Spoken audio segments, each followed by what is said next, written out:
Hi Sagittarius, I'm Anisha. To know more about my work, you may visit my website www.tarotbyanisha.com. For those of you who are seeking deeper clarity, be it in your love lives or your career, for a personal consultation, you may write to me at tarotbyanisha@gmail.com. Sagittarians, welcome to your May 2021 horoscope forecast. It's a very interesting month. We have Mercury that is moving into Gemini beginning of the month, and then it decides to go retrograde towards end of the month. We have a solar eclipse, we have a lunar eclipse, and then we have Jupiter mid-month that is changing signs. So on the 4th, we have Mercury that is moving to Gemini, and a part of your chart that is all about relationships, your marriage as well as your business relationships. It's a time where you will be communicating very well with the people that you're closest with on a one-on-one setting. You may not be as comfortable as you usually are in large groups, Sagittarians, but this is really a time where you would be wanting a specific partner or a person with whom you can bounce off ideas. It's a great time to create a new partnership agreement or to have conversations with someone about your relationship with them so you can come up with a plan for fixing any issues that may exist.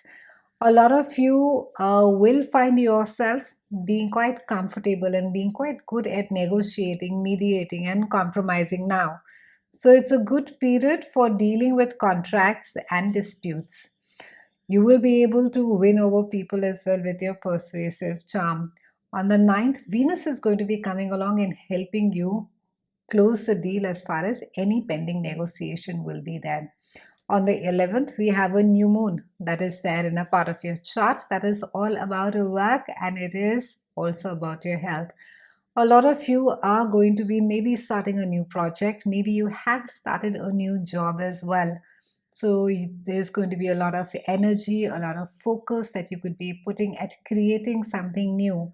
For some of you, you will be relooking at your diet again. You would be looking at how it is that you can eat more healthier. Maybe it's an exercise regime that you could be looking at. Some of you could just be renovating your workspace. You could be making it more clutter free. Now that a lot of us are working from home due to the pandemic, you will be ensuring that you have your little nook from where that you can work. On the 14th, we have Jupiter, your ruling planet, and it is changing signs and it is moving to Pisces, and it's going to be transiting your house of home till about 29th of July. So Jupiter always has a desire for growth and for expansion, and it's going to be influencing your home, your family, and your roots. And a lot of you are going to be having this inherent need to either renovate or buy or sell or make improvements to your current home. You could be making it more comfortable. You could be building another extension, for example, or some of you may just want to move out of your current home and maybe perhaps to a larger one, to have more space to spread, to grow, and just to improve your own home life. Any problems that you may have been happening, that you may have been having at home or family, could be cleared now because Jupiter tends to expand your perspective, and it allows you to see the bigger picture.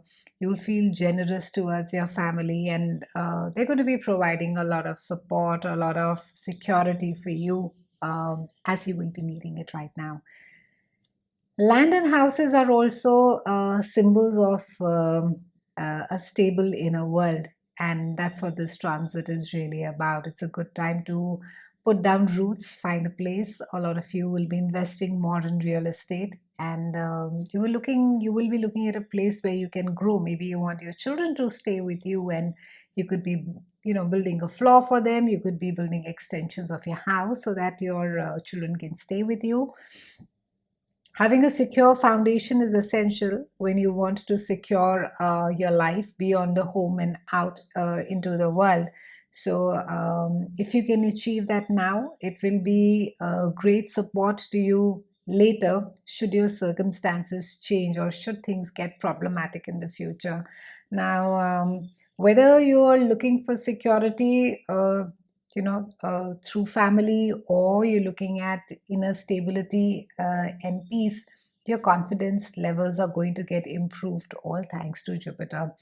It's also a great time for you to be it's a great time to be coming to face, or even accepting some truths, about yourself, which you may not normally like looking at. But Jupiter is going to smooth the way, and it's going to be, showing you the opportunities to transform your situation. Try and avoid overspending at home improvements. You could be really transit. And this transit also normally happens when you have a lot of other things that are going on in life, so you just won't be able to drop everything and focus on your family life. But you could have a lot on your plate during this time, Sagittarians, and your personal life is not going to be distracting you from what it is that you want to do. However, it's a good idea to be turning inward and focusing your energies on your personal life, because you can gain much more from the process, which will stand you in good stead in the coming years.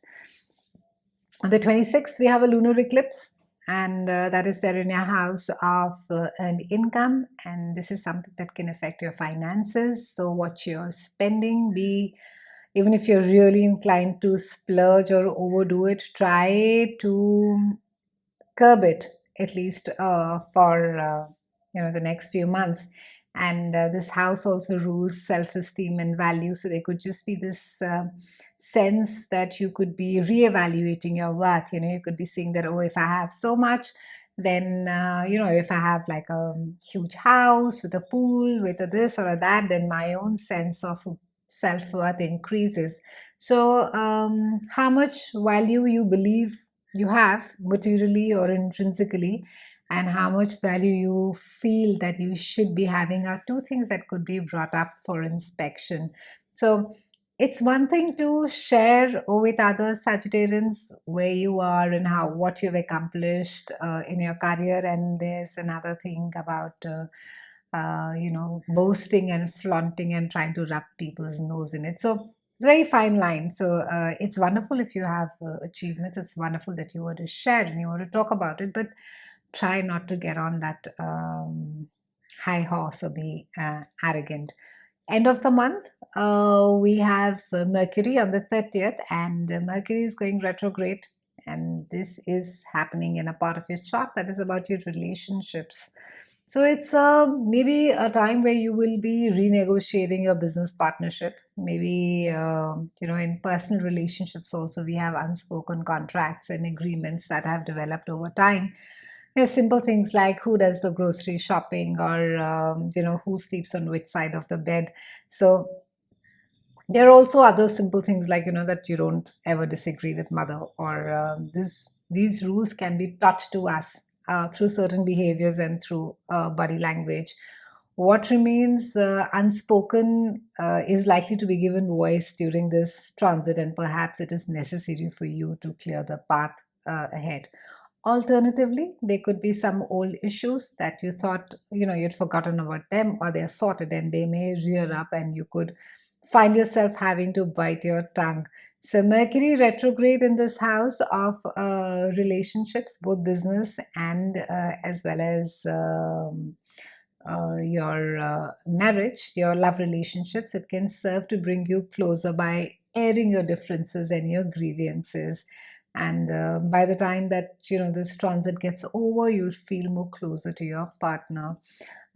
Traditionally, it is not recommended that you get married around a Mercury retrograde, but and also if you have to sign a contract, sort of try and be careful or read really the small print, and to defer until the retrograde gets over. The keywords for you this month, Sagittarian, are renegotiate, refine, and reunite. It's been a pleasure speaking with you. I'll see you again soon, and thank you so much for